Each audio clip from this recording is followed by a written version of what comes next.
तो हाय बच्चों, आप कैसे हो। हमने लास्ट लेक्चर जो हमने देखा उसमें हमने क्वाड्रेटिक इक्वेशन के बारे में देखा।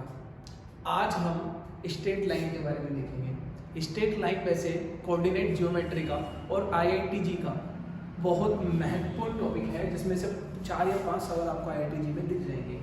ठीक है बच्चों, तो हम स्ट्रेट लाइन को शुरू करें उससे पहले हम थोड़ा सा बेसिक देख लेते हैं।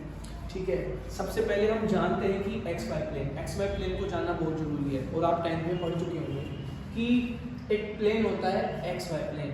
एक्स वाई प्लेन क्या होता है, जब दो एक्सिस एक्स और वाई एक दूसरे को काटती है तो एक प्लेन बनता है। ठीक है, उसको एक्स वाई प्लेन बोलते हैं। देखिए मतलब क्या है, एक एक्सिस है एक्स एक्सिस और दूसरी है वाई एक्सिस, तो काटने पर ये जो बना है ना, this is X Y plane.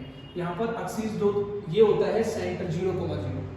ठीक है, इसके बाद यहाँ चलेंगे तो पॉजिटिव एक्स एक्सिस होती है, इसके बाद यहाँ चलेंगे तो नेगेटिव एक्सिस, इसके ऊपर चलेंगे तो पॉजिटिव वाई एक्सिस, इसके नीचे चलेंगे तो नेगेटिव वाई एक्सिस होती है। ऐसे ही यहाँ पर 4 क्वाड्रेंट बनते हैं, first quadrant, second quadrant, third quadrant और फोर्थ क्वाड्रेंट। ठीक है, इनकी नंबरिंग भी इसी तरीके से होती है, फर्स्ट, सेकंड, थर्ड और फोर्थ। फर्स्ट क्वाड्रेंट में देखेंगे X axis positive Y axis positive होता है, सेकंड क्वाड्रेंट में X axis negative Y axis positive होता है, थर्ड क्वाड्रेंट में एक्स भी नेगेटिव वाई भी नेगेटिव होता है, और फोर्थ क्वाड्रेंट में एक्स पॉजिटिव होता है और वाई नेगेटिव होता है। ठीक है बच्चों, ये तो हो गए आपके एक्स वाई प्लेन। अब एक्स वाई प्लेन के बाद चलते हैं पॉइंट। देखिए अगर मैं बात करूं 2,2, तो आप बताइए 2,2 कौन से प्लेन में होगा, कौन से क्वाड्रेंट में होगा, first quadrant, second quadrant, third quadrant, fourth quadrant. यहाँ पर 2,2 बोला है, तो इसका मतलब है बच्चों कि अगर मैं बोल रहा हूँ 2,2, ये पूरा का पूरा ये पॉइंट है, इसको बोलेंगे पॉइंट। ठीक है, यहाँ पर इसको बोलेंगे एक्स कोऑर्डिनेट और इसको बोलेंगे वाई कोऑर्डिनेट।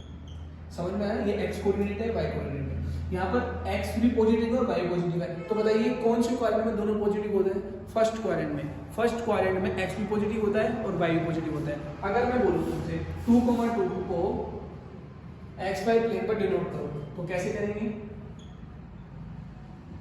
यहाँ पर x पॉजिटिव है और यहाँ पर y, मतलब ये यहाँ होगा 2,2। तो देखिए सबसे पहले x पर चलिए, तो x का 1 ये रहा, 2 ये रहा, और y का 1 ये रहा और 2 ये रहा। तो मतलब x पर 2 चले और y पर 2 चले, तो ये पॉइंट होगा यहाँ।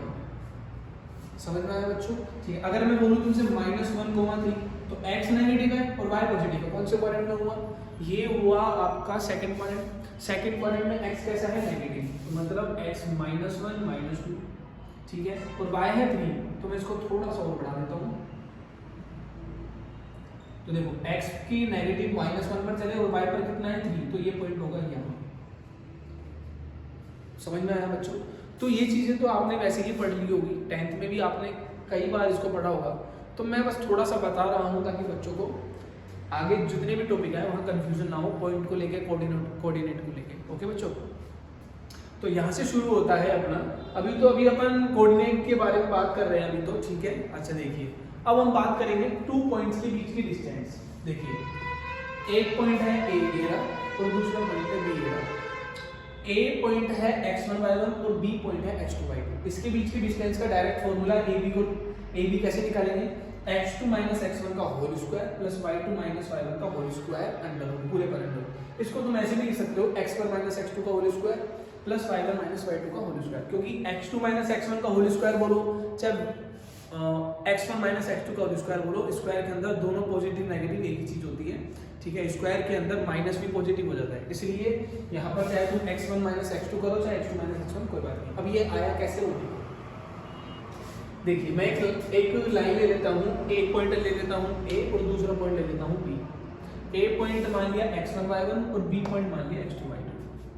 अच्छा अब मुझे बताइए, देखिए मैंने क्या लिखा यहाँ पर, इस पॉइंट पर, ये ए पॉइंट पर देखिए, ए पॉइंट पर नजर डालिए, ए पॉइंट क्या है x1 y1। अब ए पॉइंट पर x कितना चले, आप समझ में आया, ए पॉइंट पर जब x एक्सिस की ओर चले कितना चले, इस पर चले x1, मतलब यहाँ से यहाँ तक की डिस्टेंस x1 है।